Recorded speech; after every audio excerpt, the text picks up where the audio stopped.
Good evening, everyone. Welcome to our webinar tonight, titled Islam in America, Cultural History. I very much appreciate you joining us, regardless of what time zone you're in. My name is Andy Mink, and I am the Vice President for Education here at the National Humanities Center. My office is in Research Triangle Park, just outside of Durham, North Carolina. And each time I start these webinars, I'm always curious about the long roster of educators and teachers and scholars and different thought leaders in education who join us. Joining me tonight is Libby Taylor, who is capably responsible for all of the behind the scenes support of these webinars. And every single week I ask Libby to give me that roster, and I kind of scroll through it and curate and figure out who they are, who folks are, and why you're here.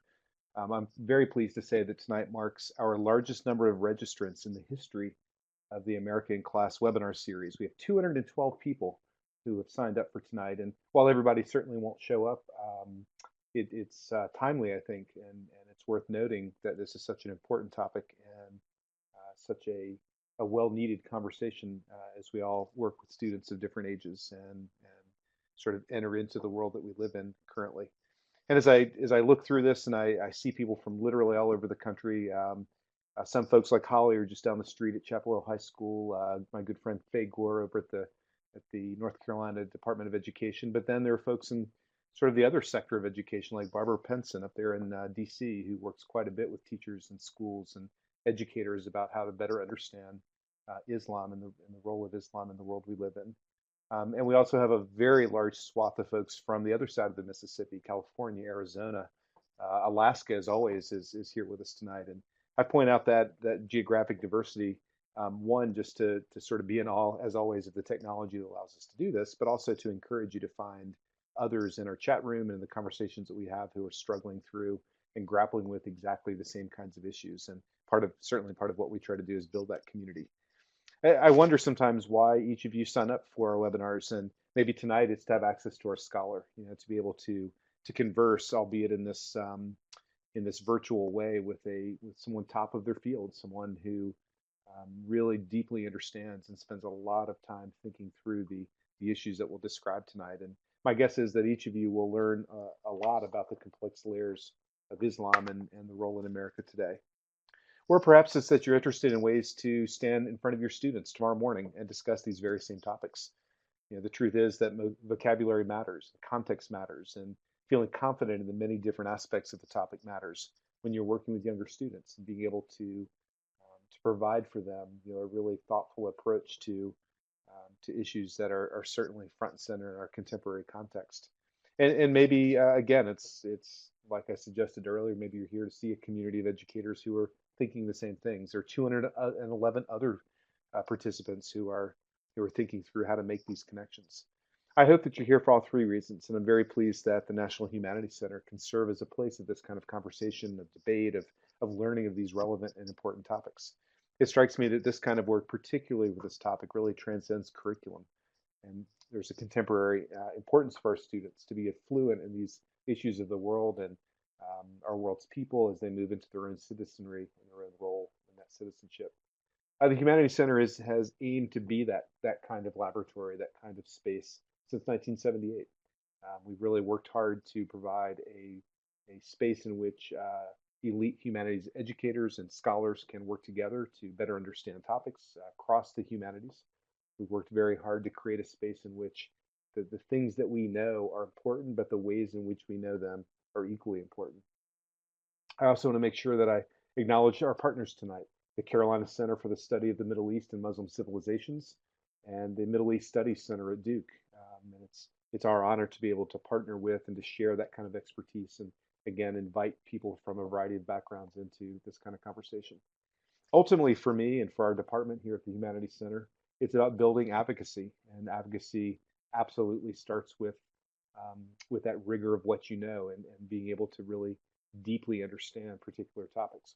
We want our students at the earliest of ages to have a sense that the humanities can add to their lives, can help them better understand the world they live in, that as the humanities as a discipline can activate that and allow them to really make sense of all the complexities that are going on around them. We try to do this through the innovation of content, through being able to show and to visualize this same understanding through a variety of ways. Very hands-on and inquiry-based pedagogy, emerging technologies, ways in which scholars sort of intuitively work. We work hard to share that with educators at all levels. And finally, we want this to be a transformative experience. Unfortunately, we're not able to all be in the same room, but this virtual space is a nice way for us to interact with this material and to meet each other. When the fellows come to our center, they leave at the end of the year deeply transformed by what they've experienced and the ability to have those kinds of conversations. We very much want to encourage teachers to see themselves as first among equal, as colleagues, as important voices in that conversation. We do develop materials, though, and I would highly encourage you, if you haven't, to become familiar with our American Class series of lessons and resources and instructional materials. These are all free. These are all open. These are all deeply rooted in the scholarship. They're vetted by scholars, and they're also pushed through that very practical lens of teaching and classroom interaction. I would encourage you to go to this site at any point and grab what you can, remix it, use it, apply it to your own context, let us know how it works, and give us opportunities to see how that's impacted your own teaching. We also, by the way, work with a lot of teachers as consultants who help develop this work. This is not about writing lessons. It's about really getting to the heart of what it means to teach these topics and these disciplines and these fields. These webinars, I think, are another wonderful chance to really root our work in conversation. It's fantastic to me that we've been able to reach so many people tonight and invite your feedback. I would highly encourage you to sign up for other webinars that we have this year. Keep an eye on our schedule. We have new ideas constantly churning. We're playing around with a lot of much more interactive platforms. And again, this is an opportunity for you to not only be exposed to the work and the content, but to get some credit for it for your professional development and your own professional arc and portfolio. So please share this with your colleagues and your networks and your friends. It's important to me, it's important to us that teachers have a very strong voice in the work that we do. The National Humanities Center does have a teacher advisory council that's made up of 12 educators from across the country, literally from Orlando, Florida, diagonally all the way up to Alaska. And we ask these folks to contribute in a variety of ways. It's very important to be aspirational, but also practical, and to constantly have that sort of authentic feedback, that genuine feedback of working with students in the 2017 context. One of the ways that you'll see this happen, I think, is through a national campaign that we are launching this winter, this new year. It's called the Humanities Moments Campaign. And this is an attempt for us, the Humanities Center, to collect and to curate all those moments in our community's lives. And when I say community, I mean from students all the way up to people at the highest of academic levels, and to really give us that sense of when the humanities have helped them make sense of their world.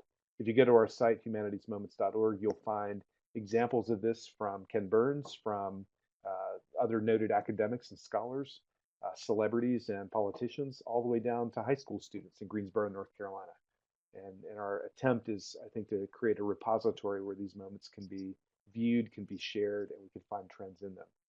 So I would encourage you to take a look at that. And again, this is something that we'll have available for you and your students very soon.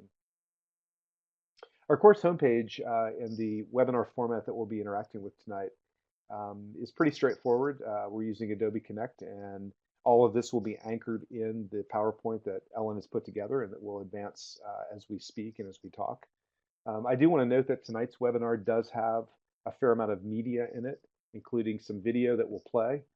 When we play that video live, it may be that wherever you might be, that your bandwidth might have a slight delay, or the video and the audio might not sync up. I don't know that that'll be a problem, but if it is, be patient.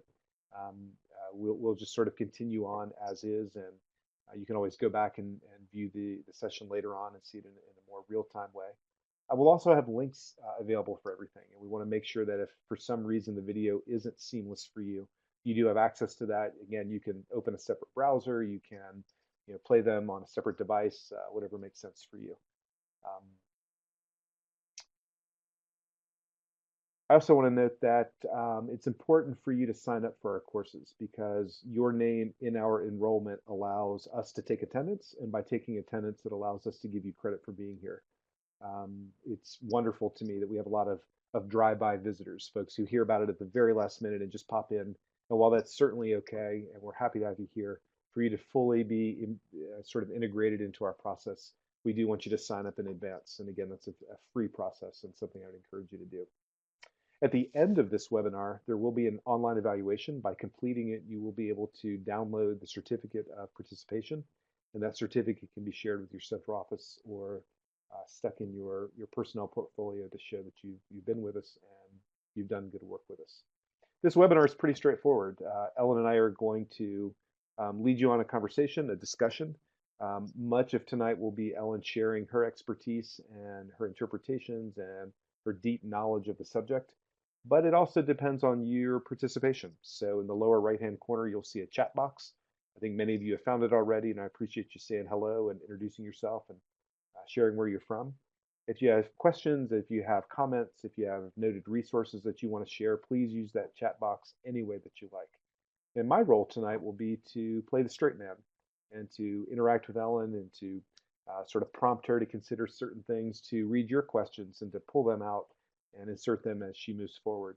There will be moments where Ellen is just simply talking and sharing and leading a PowerPoint, but again, even if we don't invite it, please feel comfortable chiming in and giving your thoughts and letting us know what's happening. Finally, this is, while we have now nearly 90 people in our webinar, and we'll be able to have this sort of contained conversation, I do want to note that, of course, there's a much larger network behind all of us. And we live in a world now in which we have a deep social and professional network. We have many new verbs in our vernacular. We follow and tweet and share and post and repost and friend and tag.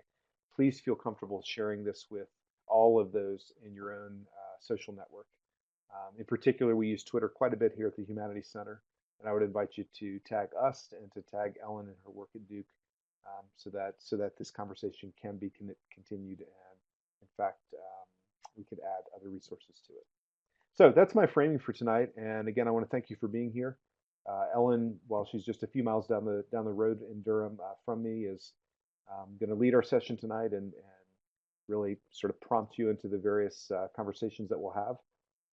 Ellen is a former fellow here at the Humanities Center, so her footprints and her fingerprints are all over the building that I'm currently sitting in, and we miss having her here on a regular basis, but we're very, very pleased that she's able to come back in this virtual sense. So, Ellen, you have patiently sat next to me with me muting you the whole time. I'm going to unmute you and welcome you and invite you to take over for the mouse and lead this conversation. Hello, everyone. Welcome, and thank you so much for signing up for this webinar. I'm honored to be leading you through what I lead my students through quite often in my daily teaching here at Duke. Just by way of a brief introduction, because people often ask me how I got interested in this field and how I learned Arabic. And from a very young age, I was interested in other cultures. I'm originally from Kansas City, Missouri, but in high school I studied Japanese, Latin, and French. But when I graduated from, as well as in college also, but when I graduated from college, I wanted to learn and experience something different, particularly through an immersion experience. And so after college, I joined the Peace Corps. And the Peace Corps originally wanted to send me to Poland, to Eastern Europe, but I insisted on an assignment for in Africa, which retrospectively seems, somewhat kind of funny. But I imagined myself living in a tribe in West Africa. But then I got an assignment in Morocco, and it was from 2 years living in a small town in Morocco and teaching in the university that I first learned Arabic and became interested in Muslim cultures. So I've been at Duke now for about 10 years. I'm in the Asian and Middle Eastern Studies department and Islamic Studies. And And my first book is on Muslim women. It's called Soft Force. You can see it there, Women in Egypt's Islamic Awakening. And it's on Muslim women writers and how they write about women's liberation, women's equality, and women's rights within Islam. And the book kind of walks through the major themes they talk about women's work, women's education, family, motherhood, child rearing, and about wearing the veil. But I also have another main project, which is on Muslims in the Americas, a project that has been part of Harvard's Pluralism Project. I really highly suggest that you go to pluralism.org. There's lots of great information about Islam and other religious traditions in the United States. And it has maps that you can navigate where you can actually find religious centers right in your own neighborhoods, right in your towns, in your state, but also really rich information and also visual materials in addition to videos about these different religious faiths, including Islam. And you can actually go search by Islam, or you can search by state, you can search by religious center. So there's multiple ways of navigating the site. But I initially developed a class called Local Islams through the Pluralism Project, and that's how I became part of the project. But it's a very good resource for giving students basic introductions to Islam, but also raising awareness and knowledge about the Islam that exists around us. So the Peace Corps was a little bit of an attempt on my part to kind of transcend borders between races and cultures, but these are also borders that exist here in the United States. I mean, and clearly, especially in some place like Kansas City or even North Carolina. Um, so my projects on Muslim communities in the United States was an attempt to bring that cross-cultural investigation and outreach back home. Because sometimes it seems like it's easier to maybe cross oceans and see Muslims as people who exist over there in foreign places in far off lands. It's sometimes easier than actually crossing borders that exist in our own towns and between our neighbors and between neighborhoods. So this project is a little bit of an attempt to kind of, cross those borders that exists visibly and invisibly in our own communities. And if you open your eyes and look around, there are Muslims everywhere, all around you. Sometimes it's not so obvious. There's schoolmates, co-workers, neighbors, and sometimes it's difficult, unless you're Muslim, of course, or you have some knowledge of Islam. Sometimes it's difficult because you can't see religion, and sometimes it's because Muslims don't want to show you because they think you won't understand. So this, Ellen, yes, yes, Ellen, yes. let me ask you Yes, a quick question to follow up on that, because I think sure. a big part of tonight, I think, is the participants. We're all sort of trying to come up with a common vocabulary or a way Hmm. of speaking of things. And we have one question that might be appropriate even early on in the webinar, like right now, which is from Great. Cheryl. Do you make distinctions between Arab and non-Arab Muslims? And if so, what is that distinction? Um, well, in the Islamic tradition, there is a long tradition of talking about the relationship between races and ethnicities and nations and tribes. There's actually a verse from the Quran that says, um, God created you as nations and tribes so that you may know each other. And there's a very clear distinction. I mean, the Quran is in Arabic, but it's understood to not be, I mean, it's the religion of the Arabs, but Arabs are not supposed to have a privileged status in Islam. Privileged status is supposed to just come from piety and not from ethnicity, not from race. So that is actually a very important distinction in Islam. Thank you. So, but Yes, and this in my presentation, we are definitely going to talk about multiple racial identities within Islam. Um, so, Andy, do I navigate the slides or do you?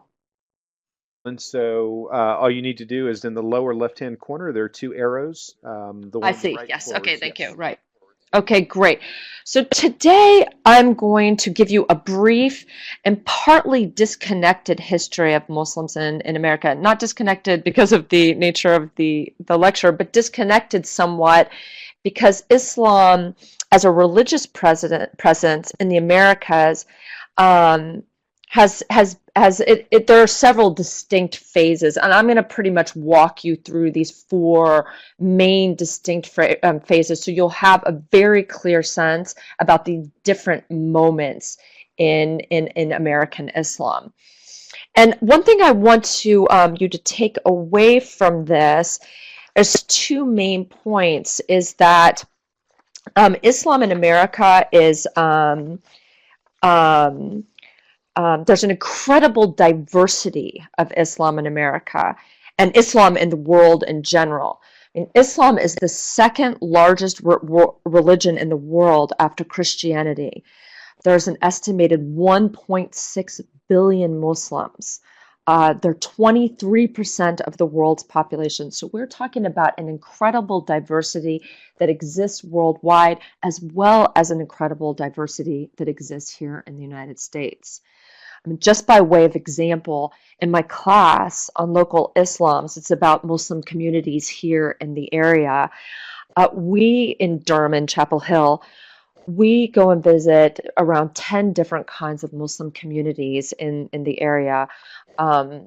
Sunni mosques, Shia mosques, Sufi mosques, or in communities, right? Salafi, Nation of Islam, a Turkish mosque, there's different schools.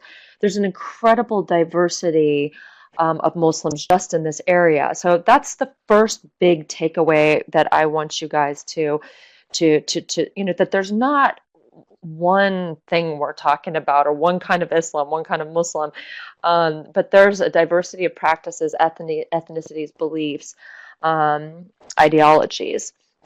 But there's a second important thing also that I want you to take away from this, hopefully, and that is that Islam has been in the United States since not only its founding, but before its founding.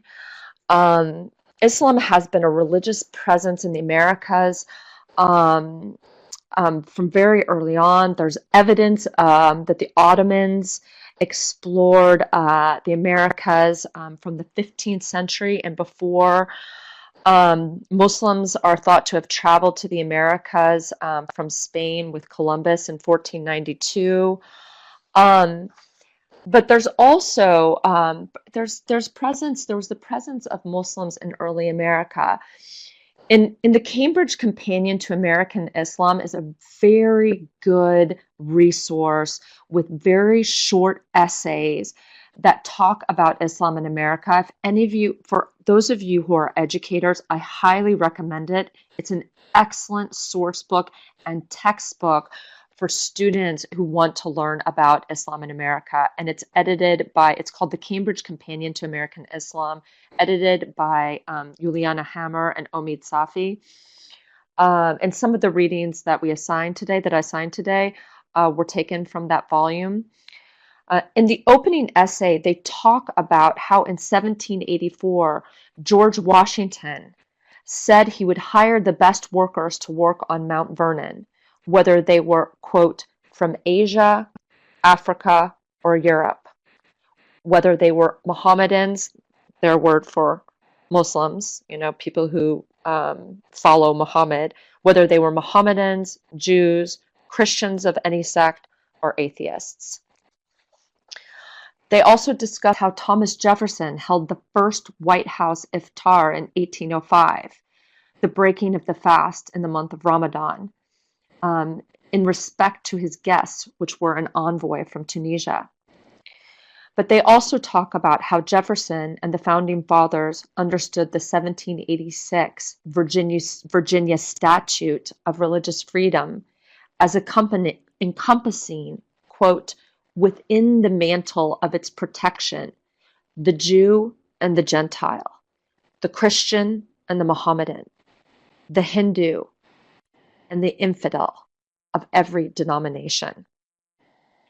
And finally, they talk about debates over the ratification of the US Constitution in 1788, with one of the delegates saying of the presidency, quote, "In the course of 400 or 500 years, I do not know how the presidency will work, but it is certain that a papist, meaning a Catholic, may occupy that chair, and a Mohammedan may take it as well. I see nothing against it. Remember, we form a government for millions not yet in existence." Unquote. So the second takeaway is that remember that Islam was here from the beginning, but it was also here through the slave trade. It came with the early colonists, partially through the slave trade. And that's what I'd like to move to as this first temporal moment.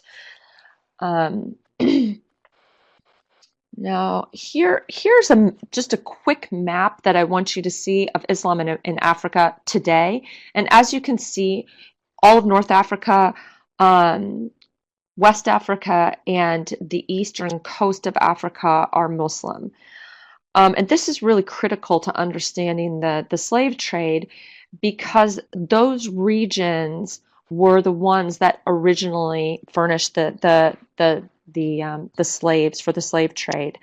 The first Muslims brought by the slave trade were captured in West Africa, mainly from the area of what is now Senegal, Gambia, Guinea, and Ghana.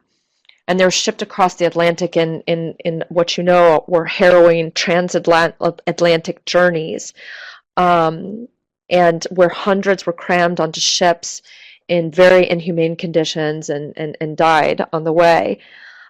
It's estimated, and at first, the slaves were shipped to Brazil and the Caribbean, and that's where today we still see the presence of Muslims, partially from this early slave trade too. So something important to remember is that when we talk about Islam in America, it's not just the United States, but there's also a very robust presence of Muslims in the Caribbean and in Latin America as well.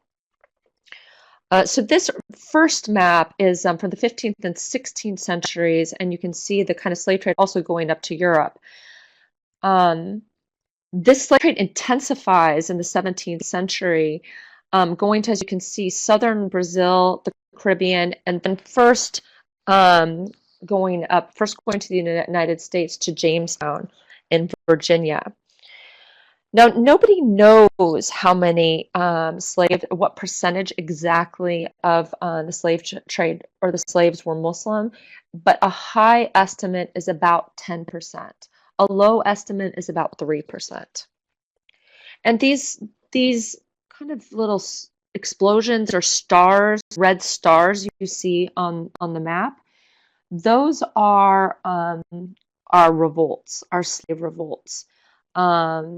You see, we'll see them down further. And as you can see, they're shipped through this island of Gorée, which was known as the house. It had the house of slaves, where people were funneled through, and they have what's known as the door of no return, because that's where the slaves were boarded on the ship. And here's actually a picture of President Obama, Michelle Obama, visiting Gorée and standing in the door of no return. Hey, Ellen. Yes. Hey, let me ask you a quick question. Yes. This is from Shar, and it's, again, what I'm going to do is sort of curate these questions and try to insert them at the right time. Sure. Wonderful. Shar asks, were the enslaved Africans who were Muslims treated differently from those from south of the 10th parallel? Yes. I mean, clearly, this is something I'll discuss, that it's hard to have the solid histories of. We don't have histories of exactly what happened, because these aren't written. These stories aren't written.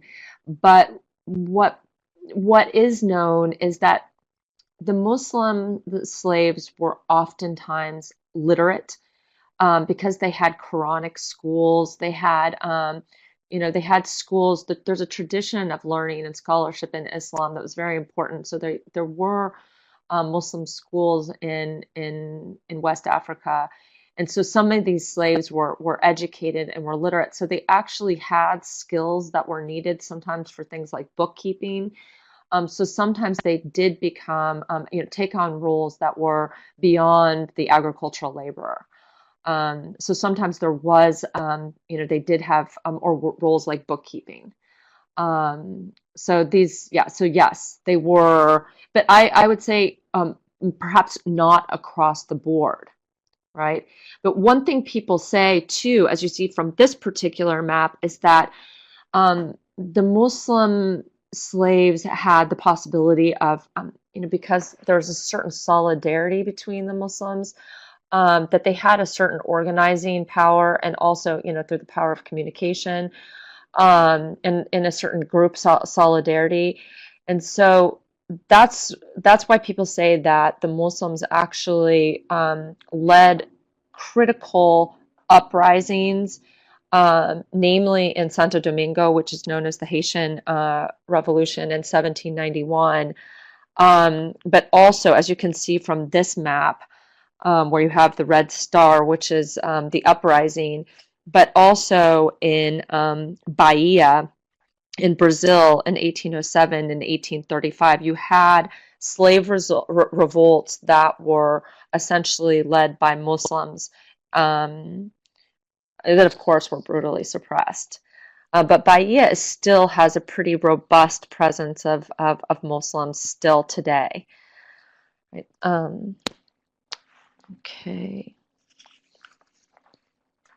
All right, so one way we do know about the slave trade, or the present Muslims in the slave trade, is through, oh yeah, and here's this map that that Andy was going to show you. Andy, do you want to show this? All Yep, right. I'm playing it right there. So this is Can you see it?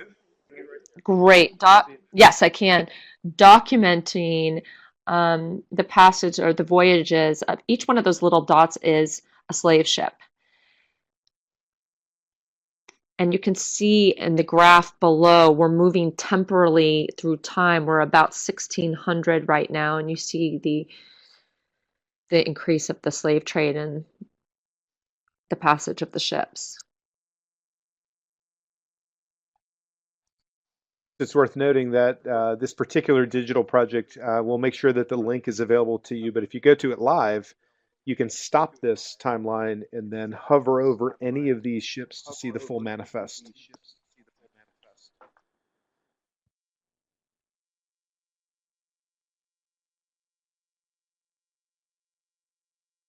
Ellen, that's still eerie.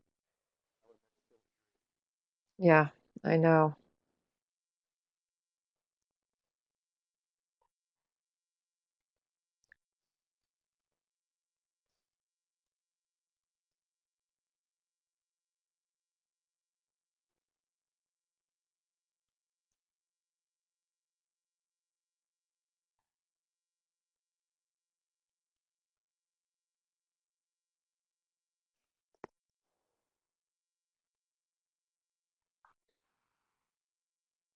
Ellen, our participants might be able to see this, but as you watch this,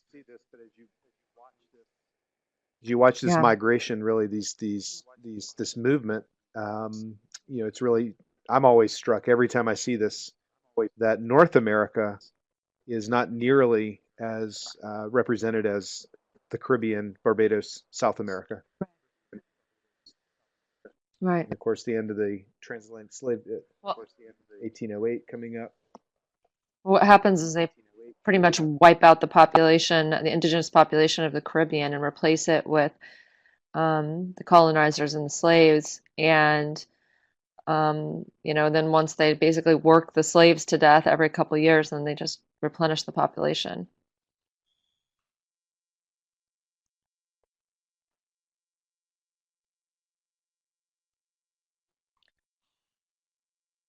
And you see the kind of increase of the trade to Brazil as it starts to we start to approach abolition.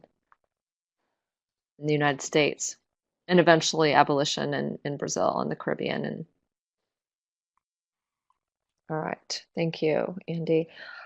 So how we know about the presence of early Muslims in is partially through these slave narratives.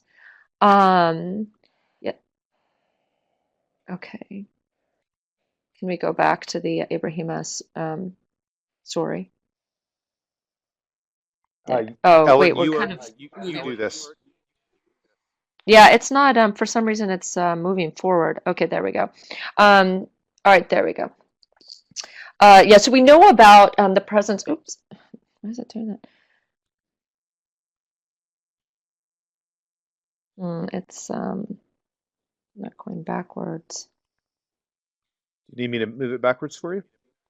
Yeah, I don't know why it's not going backwards on my screen. Ghost in the Yeah, move it Machine. back. There it is. Move it. There we go. There we go. So one of this is the assignment, the Prince Amongst Slaves assignment that I put with the readings. And so this is one of the key narratives that we know about the presence of Muslims in early America. And Abdurrahman Ibrahim Asuri was a prince or an emir, basically a military leader, captured from Futa Jalon, which is present-day Guinea, around 1788. He wrote in Arabic, and because he was able to write in Arabic, after he was assumed to be quote unquote a Moor, which means what? Means an Arab or Moroccan. Moor essentially means somebody black in Spanish, but in Muslim Spain, a Moor essentially came to mean an Arab Muslim. And so when it became known that he could write in Arabic, people called him a Moor, and then it kind of raised the question. He used this argument of being a Moor or being a Muslim as an argument against slavery, saying that he wasn't um, you know using racist arguments essentially to argue against enslavement.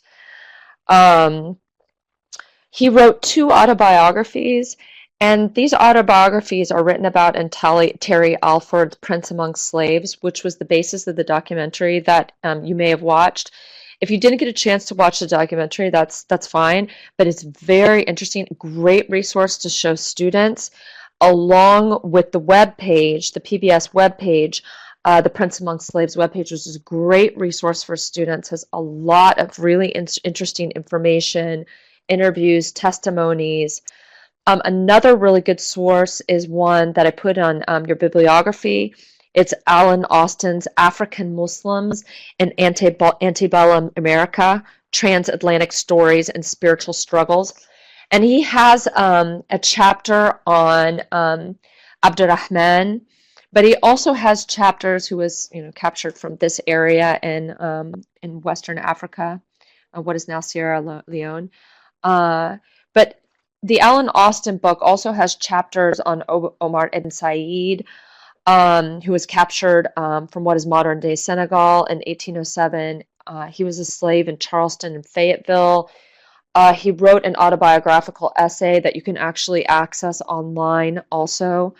The essay is not it's not that accessible, I would say, to students. It's not, but as opposed to, for example, the Terry Alford, which is more of a kind of modern account of Abdurrahman. But and here's actually a folio from his autobiography written in Arabic. And remember, I mean, these people had their cultures basically. They were stripped of their cultures. They were stripped of their heritage. They were stripped of books. They were not able. There's no kind of mode of communication, except for, I mean, if they were lucky enough to have other Muslim slaves around them. But the fact that he was able to recall Arabic, I mean, it clearly was very difficult to write in Arabic after being a slave for 20 years. Another famous narrative that Alan Austin talks about is basically Muhammad Gardo Bakaka, who was who was a slave in Brazil and escaped. And he was taken in by this guy, W.L. Judd, who was a Baptist missionary, and basically wrote his biography, for missionizing purposes, to kind of know about the people of Islam so that they could go and convert Muslims in Africa. And Muhammad Gardo Bakaka was actually sent to Africa on a mission, but then actually just stayed and became a Muslim again. So some people argue that actually his conversion was perhaps just a mode to try and get back home. Um, so some of these are very interesting. The chapters from the Alan Austin book are very good resources too for students if you want to introduce them to this. Another famous one is Ayoub ibn Suleiman Diallo. He also had his memoirs written by Thomas Bluett. And this is a portrait of him, and you can see he has like either an amulet around his neck or perhaps a copy of the Quran. He's wearing like the scholar's turban. Um, and this is on the front of Sylviane Diouf's Servants of Allah, which is an incredible resource for reading about this. Her first chapter is a great resource for students to basically have a general overview of the issue of Islam in amongst the slave population in early America. And here's the Sylviane Diouf book. It's all right. And here's the basically a basic bibliography of some really good books, really good resources on this issue. At the top of them, I would really put Alan Austin and Sylviane Diouf. I mean, albeit they're on the top there because of alphabetical order, but those two are really the very good resources. So the second moment in time that I want to look at. So what happens with the abolition of slavery in 1865 is that Islam pretty much dies out. I mean, we don't see many traces of Islam or Muslim community or Islam amongst former slaves during this time. There's some evidence in St. Simon's Islands and Sapelo Island in Georgia. We have other narratives from Bilali Muhammad and Salih Muhammad that are in the Alan Austin book. There's actually an online resource now called Sapelo Square, which is basically a Black Muslim online digital resource, Sapelo, Sapelo Square. And that's, a reference to Sapelo Island in Georgia. That was, the site where there were many Muslim slaves and former Muslim slaves, and there were some traces of Islam there. But it kind of dies out amongst the African American population. But what we see in the 1880s till about 1917 is the resurgence of Islam through immigration. Not just Islam, but you have the migration of Christian Arabs and Muslim Arabs from the Ottoman Empire, mainly from places like Lebanon, Palestine, and Syria, what is now Lebanon, Palestine, and Syria.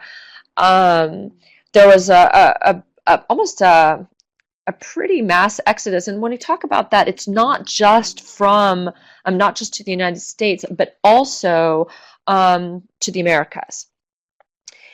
And the reason people give for this migration during this time, in the scholarship, people oftentimes argue that it was partially because of persecution of Christian Arabs, that Christian Arabs migrated, but it does not explain the migration of Muslim Arabs. And Akram Khater, in his excellent work Inventing Home, does a very good overview of this migratory process. It's kind of the definitive work on the migration from the Ottoman Empire to the United States and the Americas during this time. And here's you see just the kind of exponential numbers during this time. Basically reaching its peak around 1913 before World War I, with about 25,000 migrants from Lebanon. And the reasons that people give are oftentimes ones that there was persecution in the Ottoman Empire. What was then the Ottoman Empire, right? Turkey, what is now Turkey, and its holdings in the Middle East, which was largely in Arab, what are now Arab countries.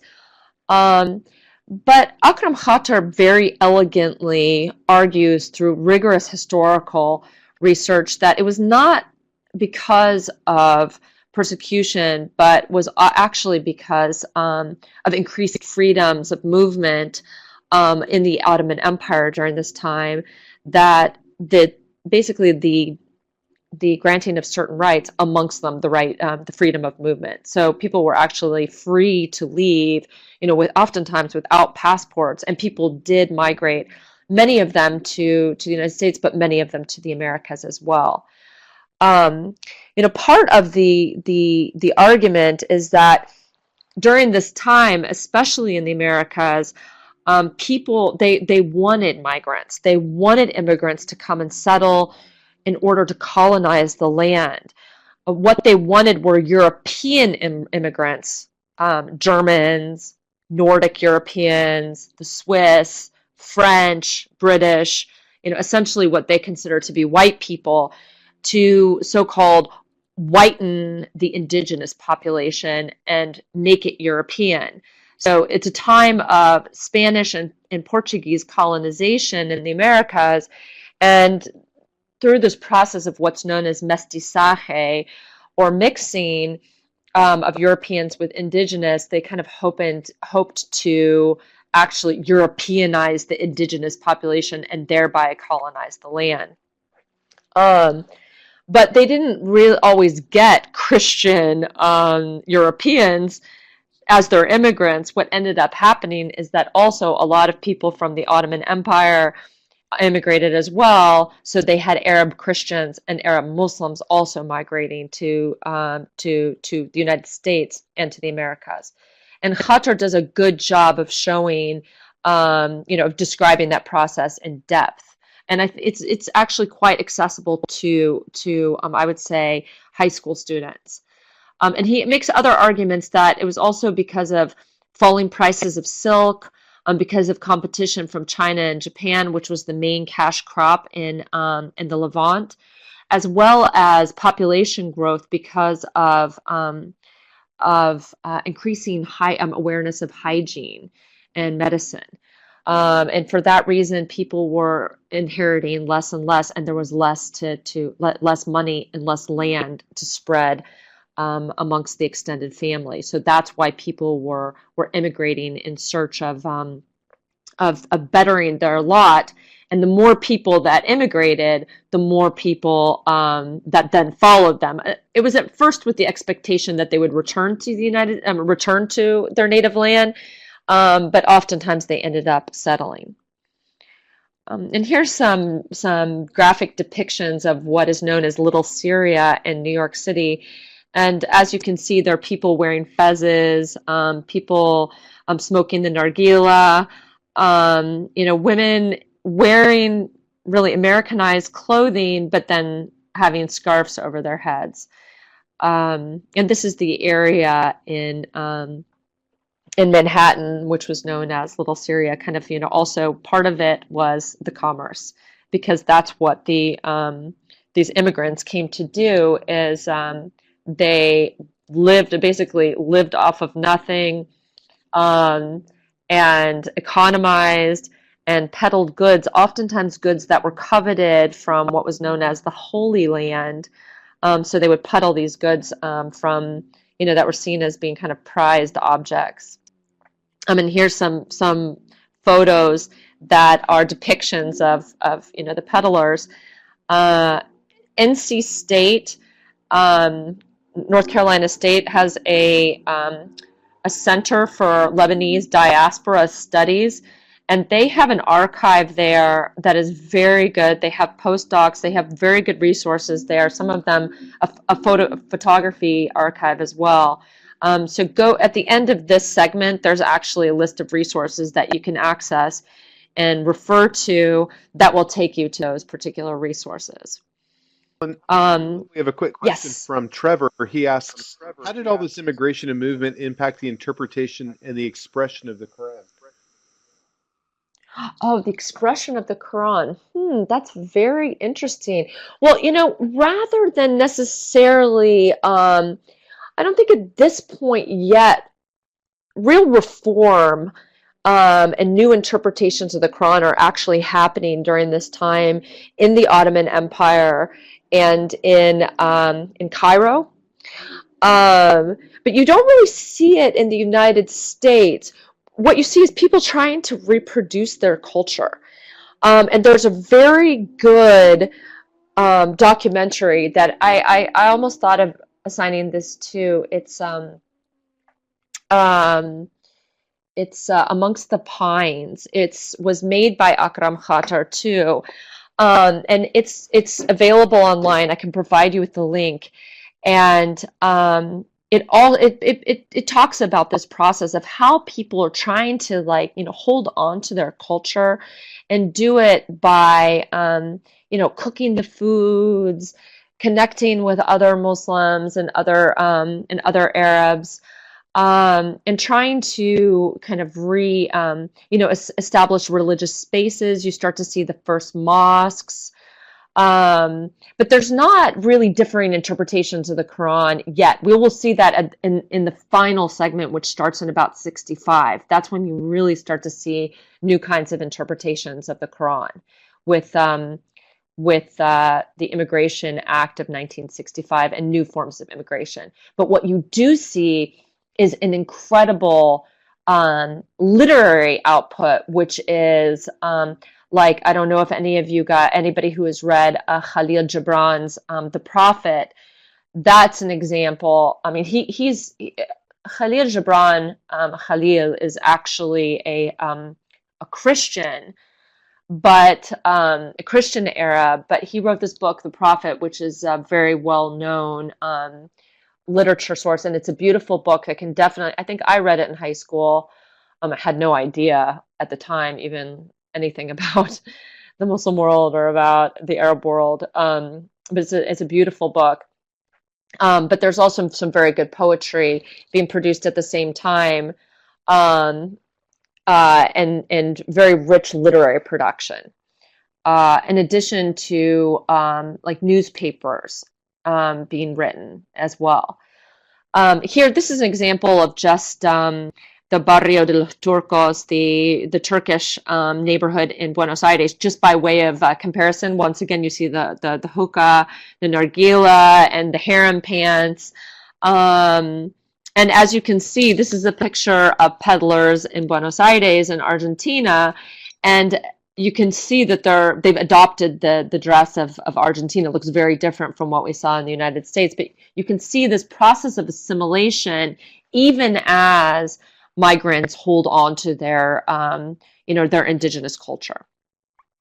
And here's some examples of the Arabic press. There was a flourishing of Arabic press in the United States and in Latin America. And apropos of the question of the literature, there's also a postdoctoral fellow at NC State. Her name is Elizabeth Saylor, who is working on the early Arabic literature in the United States from this very group of immigrants. They're known as the Mahjar, or the Mahjar, the Mahjar, which means the Mahjar poets or the Mahjar writers. It was Mahjar basically means like immigrant or immigrants, migrants. And here are the resources that I mentioned. All right, but very important to this moment, as you remember, the peak of immigration kind of starts to taper off around 1913. Why? Okay, what we have we have the Civil Rights Acts of 1865 when slavery is abolished. Then 1875, again, the second Civil Rights Act.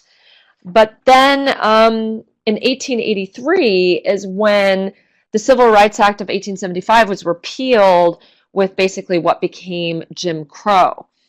And it's exactly at this time as well that you start to see racist legislation with respect to immigration. What's known initially as the Chinese Exclusion Act of 1882, that halted the legal immigration of all Chinese laborers. And here you have on the side a kind of a a placard that says "Hip Hip Hurrah, Chinese excluded," the Democratic Chinese Exclusion Bill signed by our Democratic president. Tonight, come out and ratify no more Chinese. And this was renewed once again in 92 and 1902. This Immigration Act of 1882, now it forbade what, it's kind of known as, it was against what was known as the yellow peril. But it also talked about the expulsion of convicts, lunatics, idiots, criminals, and people unable to take care of themselves, and also polygamists. So the polygamist is a little bit of a underhanded way of referring to the Muslims. So at the time in 1882, it's the Chinese Exclusion Act. It's against Asians, right? But then it came to encompass the Ottoman Empire, which were the Muslims. So the Immigration Act of 1917, kind of a similar type of prohibition on homosexuals, idiots, feeble-minded person, criminals, epileptics, insane people, beggars, mentally and physically defective people, polygamists, anarchists, and illiterates. And it designated what was known as the Asiatic Barred Zone. And here you see a cartoon from the time where in the distance it says the land of the free, and then it has these pens as tanks, that require this literary test for the huddled masses yearning to be free, trying to enter into the United States. It says the Americanese Wall, as Congressman Burnett would build it. You're welcome in if you can climb it. It has a lot of resonance with what is with current politics today. So here's a map of the Asiatic Barred Zone, and as you can see, it also encompasses the Arabian Peninsula. So it's very much designed to, and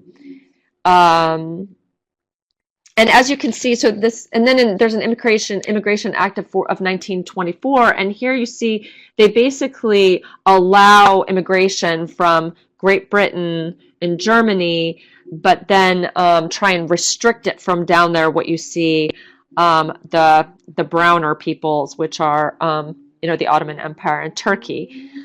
Now, this raised the question of what it meant to be Asian, right? And who was to be excluded.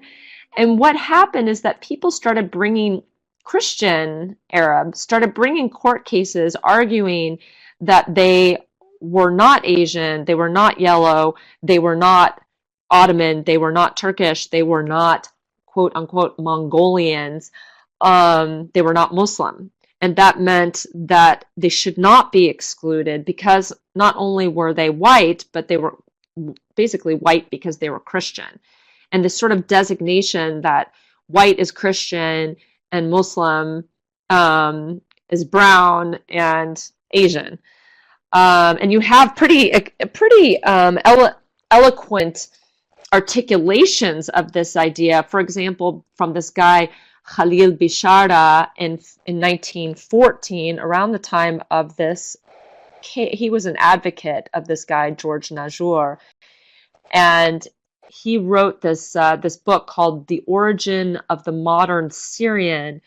And as you can see from this quote, he says, "The modern Syrian is an Asiatic in the sense he is a native of the near section of the primitive home of all white peoples. Syria has always been a part of the Caucasian world. Asiatics in the Asiatic exclusion laws was clearly meant to be a synonym of Mongolians as applied to the Chinese and the Japanese and other peoples of the Far East who have a particular type of civilization of their own, so radically different from our Christian civilization, as to make racial amalgamation and national assimilation with respect to all Mongolian immigrants almost impossible.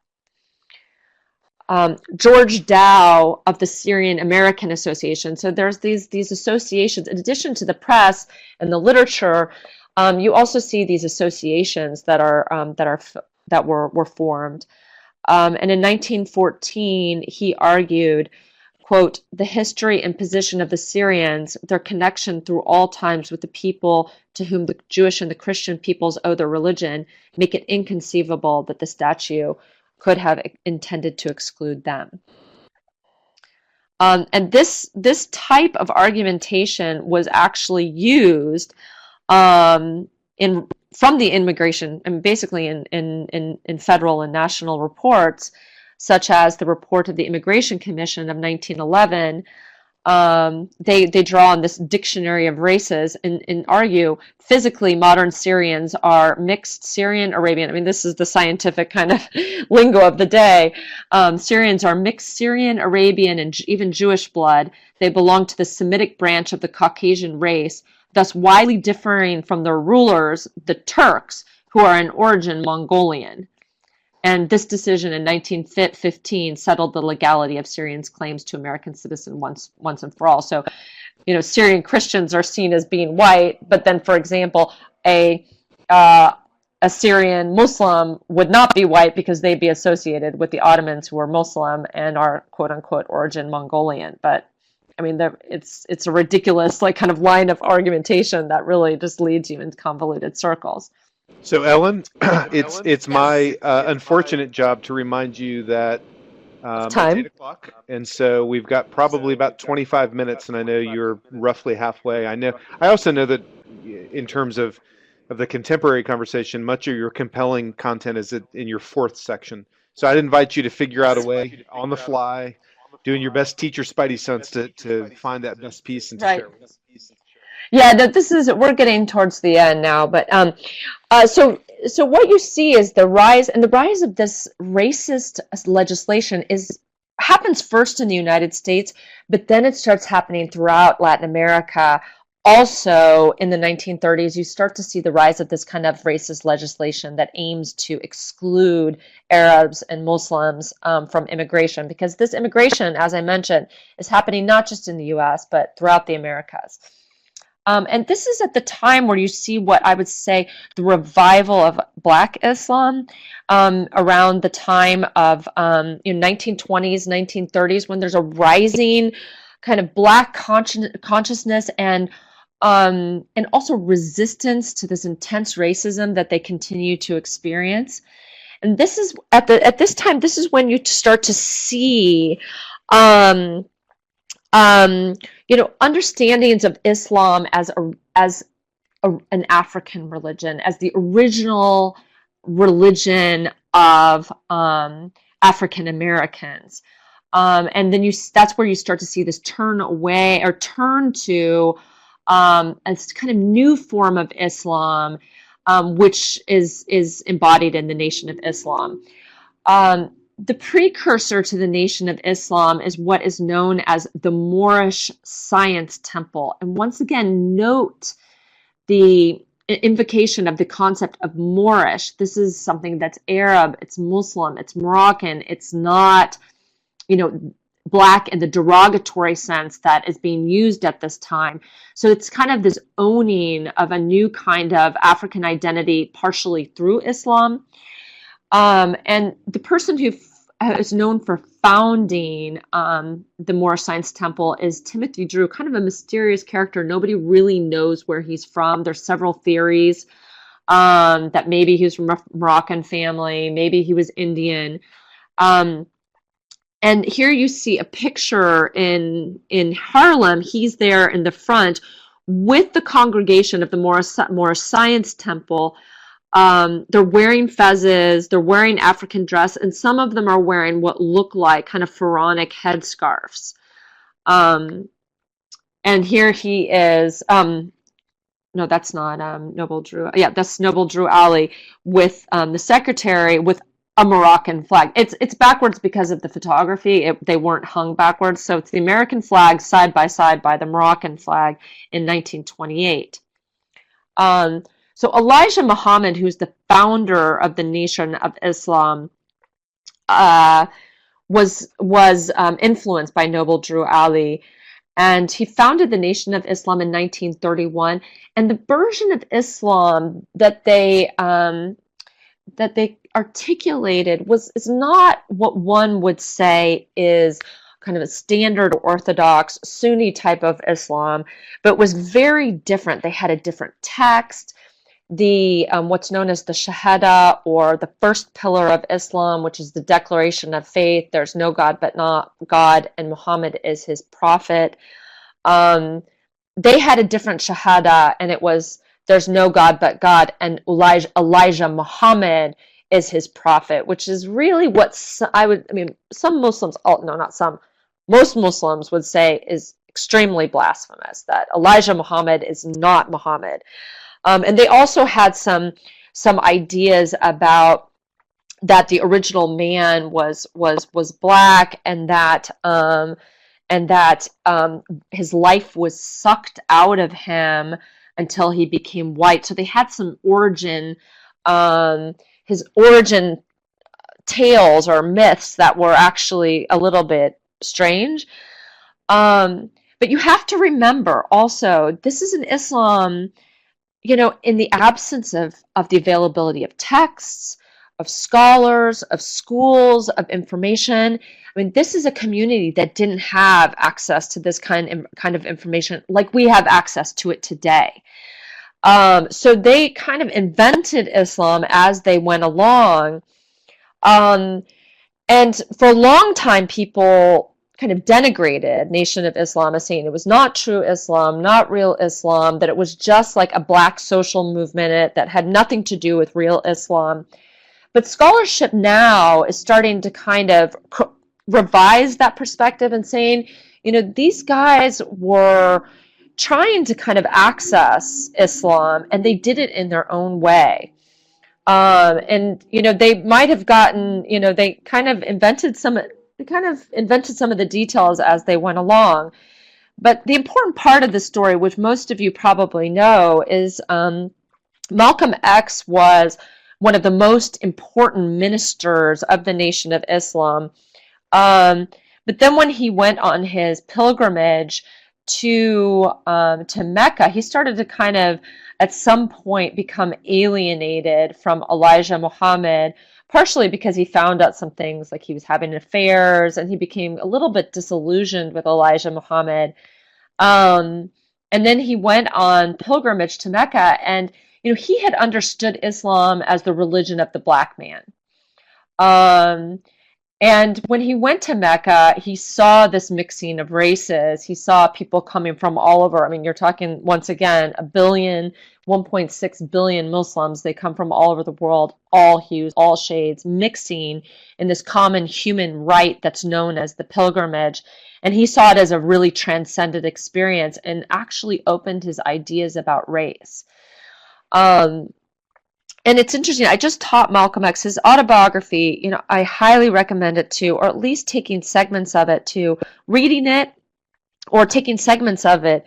And it's very accessible to a high school audience. I think it would be easy for them to read. It's too long to read the entire thing, but you can find some key excerpts. But I did this I did this exercise with my students where I gave them MLK, Martin Luther King Jr. speeches and Malcolm X speeches, excerpts, put them side by side, took off the names, took off the dates, took off the speech names, and had them try and identify which was Malcolm X and which was Martin Luther King Jr. And they could not do it. Well, they did a little bit. They could kind of perceive there's different stylistic differences. They're talking about very similar things. There's a lot more overlap. There's a demonization that happens with Malcolm X, partially because of his embrace of Islam. And there's also literally a whitewashing of MLK on some level, because people don't acknowledge his trenchant criticism of not only white racism, but American colonialism, or imperialism. And also, his attention to American inequalities and his war on poverty. It's people people tend to emphasize his peace and love and his peace and love message, but they sometimes tend to ignore his trenchant criticisms. And I would say the reverse is true of Malcolm X, partially because he's been labeled as this, violent Muslim that wants justice by any means necessary. But a lot of his message was similar. For example, he has a speech that's kind of mimics MLK, where he says, "Truth will stand us on our own feet. Truth will make us walk for ourselves instead of leaning on others who mean our people no good. Truth not only shows us who is our real enemy, truth gives us strength and the know-how to separate ourselves from that enemy." Um, and he's also the one who has a very famous speech that's called that talks about about human rights, the importance. It's not just civil rights, but it's human rights at an international level. So he's speaking in very similar terms as MLK, and there's another very good documentary that I found very useful to show the students. And the Spike Lee film is very long, but there's a very good PBS documentary on Malcolm X that I highly recommend, and it's readily available on YouTube. It's called Malcolm X Making It Plain. Okay. Yeah, the Nation of Islam called themselves the original religion of they called themselves the Nation of Islam because they were the lost found nation of African America. But the Nation of Islam basically comes to an end with Elijah Muhammad's death. With Elijah Muhammad's death, his son, W.D. Muhammad, takes over and almost shifts the Nation of Islam to a more mainstream Sunni Islam, and this is partially in response to the growing immigrant presence that we see after the Immigration Act of 1965. And this Immigration Act of 1965, this is when we see basically overturns that earlier racist legislation against immigration from the Asiatic zone. And it was signed by Lyndon Johnson right in front of the Statue of Liberty, right in front of Ellis Island. And that brought in, once again, the flow of immigrants from this so-called Asiatic barred zone, which included East Asia, but also included the Middle East and Southern Europe. And that's where you see the rise again of immigration from the Middle East and the Muslim world, as well as East Asia. But the Nation of Islam responded not only to Malcolm X turn to a mainstream Sunni Islam, but also that mainstream Sunni Islam that was brought by these immigrants, many of them light-skinned, who oftentimes tried to distinguish themselves from Black Muslims in kind of as being white, and sometimes in a superior stance, saying, "Oh, well, we have the real Islam. This is the true Islam." It was a stance that was embraced in the scholarship for a while, but people today say, Sunni Islam, there may be an orthodox or kind of normative kind of Islam, but that's just as much a product of its time and place in the Middle East as Nation of Islam was in the United States. So it's not necessarily, some of the arguments from people like Sherman Jackson are that, there's not one Islam that's more true than another. There are different versions. And here's a little bit. Yes, Andy. So, Ellen, I just want to say one thing, and again, I'm gonna be that guy and sort of look at the time. It's 8:15 now, but I do want to note to everybody in the webinar that tonight you're on such a roll and sharing such great content that I'm not inserting too many questions. But this entire recording and the PowerPoint will be available to all participants afterwards. So they want to go back and sort of get through some of this dense material. They'll be able to. Excellent. And this bibliography. I kind of give you the main works that deal with Islam and Black America. The famous works. The Edward Curtis, very accessible, especially to a high school audience. Very, very accessible. The Black Star Crescent Moon, a little bit more theoretical, but he does talk about Muhammad Ali, Muhammad Ali, the boxer, who was part of the Nation of Islam. There's a lot of really great documentaries about Muhammad Ali. That's a way of kind of telling his story too. The Sherman Jackson, much more theoretical. It's much more about racial ruminations on the nature of Islam and Black America, and some other kind of key works on this topic.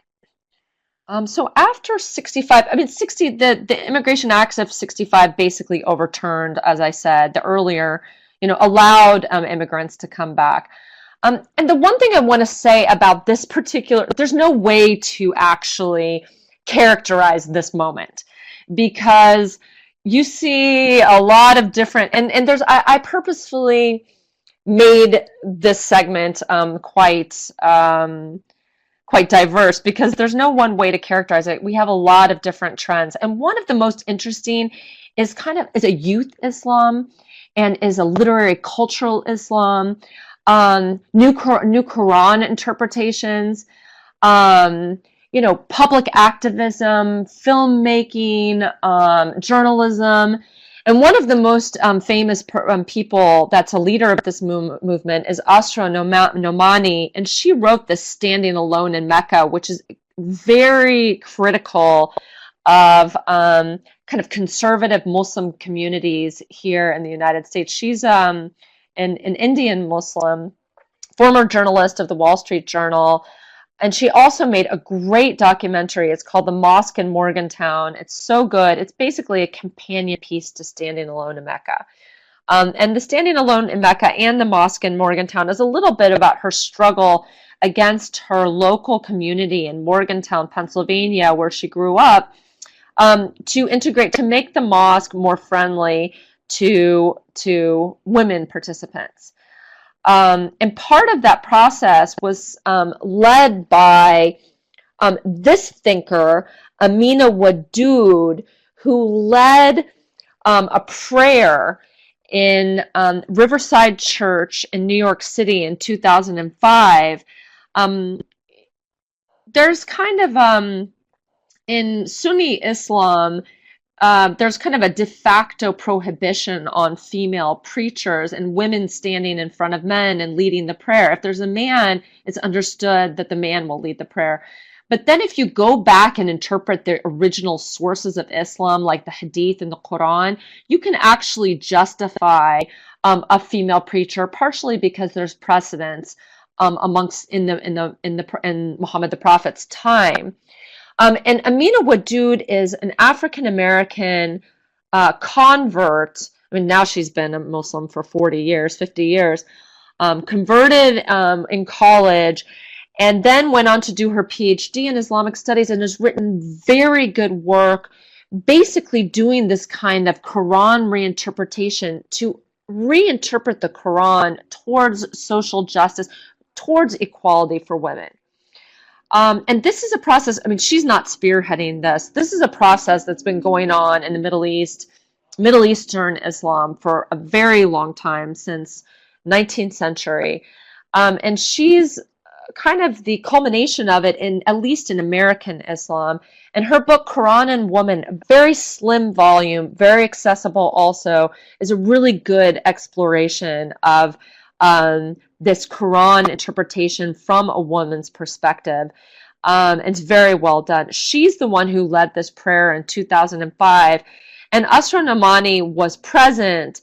A lot of people say because Asra Nomani was a journalist, she was, trying to publicize her book, that she was doing it as a publicity stunt, and that Amina Wadud was doing it more as a theological intervention.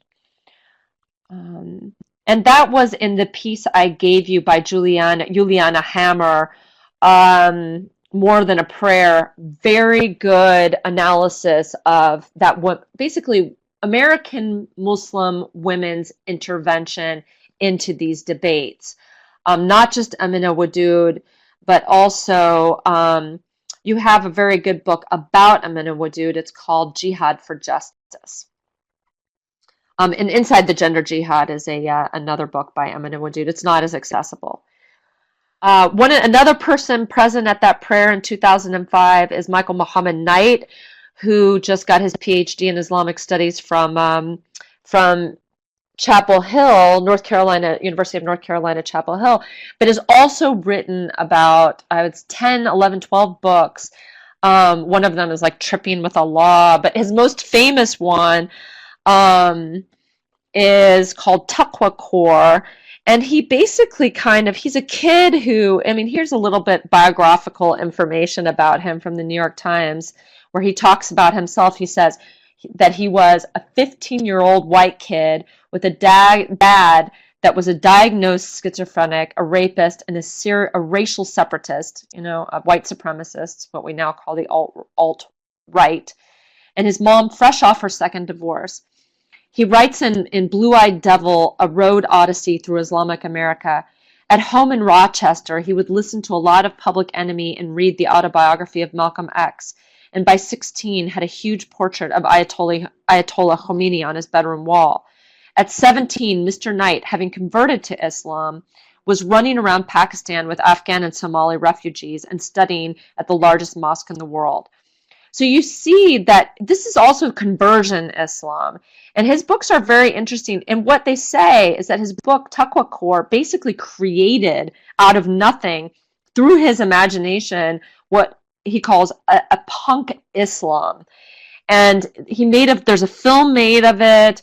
And now there's like these bands, musicians. And one of the people who was at this prayer is Moja Kaf. And she was influenced by Michael Muhammad Knight's writings to write her own story about American Islam in the form of this novel, Girl in the Tangerine Scarf. It's very long. I wouldn't say that the whole thing is accessible because it's about 300 pages, not accessible to high school students, but her poetry is. And her poetry is very beautiful. A lot of them are posted on YouTube. I gave you those links. There's two really good ones that I have here. I'll go ahead and read this first one. So she's a poet, she's an academic, she's a novelist. This is her hijab scene number 7 from this poetry collection, Emails from Scheherazade. So kind of like, referencing 1001 Nights, the storyteller from 1001 Nights. No, I'm not bald under the scarf. No, I'm not from that country where women can't drive cars. No, I would not like to defect. I'm already an American, but thank you for offering. What else do you need to know relevant to my buying insurance, opening a bank account, reserving a seat on a flight? Yes, I speak English. Yes, I carry explosives. They're called words. And if you don't get up off your assumptions, they're going to blow you away. The second poem, very interesting examination of the intersection of Islam and white America in the bathroom of Sears. My grandmother washes her feet for basically ritual ablutions for prayer in the sink of the bathroom at Sears. My mother puts her feet in the sink of the bathroom at Sears to wash them in the ritual washing for prayer, wudu, which is the word for ablutions, because she has to pray in the store or miss the mandatory prayer time for Muslims. She does it with great poise, balancing herself with one plump matronly arm against the automated hot air hand dryer. After having removed her support knee highs and laid them aside, folded in thirds, and given me her purse and her packages to hold so she can accomplish this August ritual and get back to the ritual of shopping for housewares. Respectable Sears matrons shake their heads and frown as they notice what my grandmother is doing, an affront to American porcelain, a contamination of American standards by something foreign and unhygienic, requiring civic action and possible use of disinfectant spray. They fluster about and flutter their hands, and I can see a clash of civilizations brewing in the Sears bathroom. My grandmother, though she speaks no English, catches their meaning, and her look in the mirror says, I have washed my feet over Iznik tile in Istanbul, with water from the world's ancient irrigation systems. I have washed my feet in the bathhouses of Damascus, over painted bowls imported from China, among the best families of Aleppo. And if you Americans knew anything about civilization and cleanliness, you'd make wider wash bins anyway. My grandmother knows one culture, the right one, as do these matrons from the Middle West. For them, my grandmother might as well have been squatting in the mud over a rusty tin in vaguely tropical squalor, Mexican or Middle Eastern, it doesn't matter which, when she lifts her well-groomed foot and puts it over the edge. You can't do that, one of the women protests, turning to me. Tell her she can't do that. We wash our feet 5 times a day, my grandmother declares hotly in Arabic. My feet are cleaner than their sink. Are they worried about their sink, are they? I should worry about my feet. My grandmother nudges me. Go on. Tell them. Standing between the door and the mirror, I can see at multiple angles my grandmother and the other shoppers, all of them decent and good-hearted women, diligent in cleanliness, grooming, and decorum. Even now my grandmother, not to be rushed, is delicately drying her pumps with tissues from her purse. For my grandmother always wears well-turned pumps that match her purse. I think in case someone from one of the best families of Aleppo should run into her, here, in front of the Kenmore display. I smile at the Midwestern women as if my grandmother has just said something lovely about them, and shrug at my grandmother as if they had just apologized through me. No one is fooled but I. Hold the door open for everyone, and we all emerge on the sales floor and lose ourselves in the great common ground of housewares on markdown. Thank you all for this. Thank you for inviting me to do this. It's been an amazing experience for me to go through this. And if anybody would like to contact me, I would be more than happy to answer questions or point you to further resources. Thank you for inviting me to do this. We can't thank you enough for joining us and sharing your deep insights and thoughts on this. And as you may have noticed in the chat box, there were just numerous comments and responses that were flowing. Those will be available in the recording, although as it plays as a recording, you'll have to follow the chat almost live. It'll be difficult to go back and scroll through it, but I certainly will give you access to it, Ellen, and I appreciate you making yourself available. I'd like to also invite everybody, all of our participants tonight, to give Ellen a high five and a thanks in the chat box for spending her time with us. The resources that she has shared with us are on the landing page for the webinar tonight. I think Libby put that in the session, and I think ultimately what we're really encouraging you to do is to not shy away from these kinds of conversations that are going to come up. There will be things that we have to both teach and sometimes things we have to unlearn with our students. And hopefully these resources will give you an opportunity to do that. I also want to remind you just to follow us on social media, the National Humanities Center. Again, you'll have access to this and all other resources that are hopefully very relevant and helpful in your classes. Our Pinterest page, our Instagram, and our Facebook page are constantly letting you know what we've got going on, whether they are webinar sessions like tonight's, or more immersive field-based projects that we have, curriculum development projects we have, and we're always anxious to work with you directly.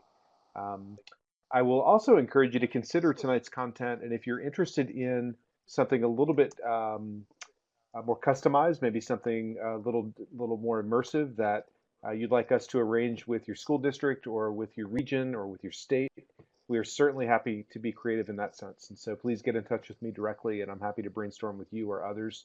And perhaps we can put together some professional development opportunities for you and your colleagues specifically at your school, in your district, in your region, in your state. So we would very much look forward to that opportunity. Our next webinar will actually be 2 weeks from now, February the 9th, and we invite you to sign up for that. And if so, I'll greet you then. Thank you again for coming tonight. Ellen, thank you so much here under the Durham sky. We'll see you again next time. Thank you so much. That was wonderful. Thank you. That wonderful experience for me.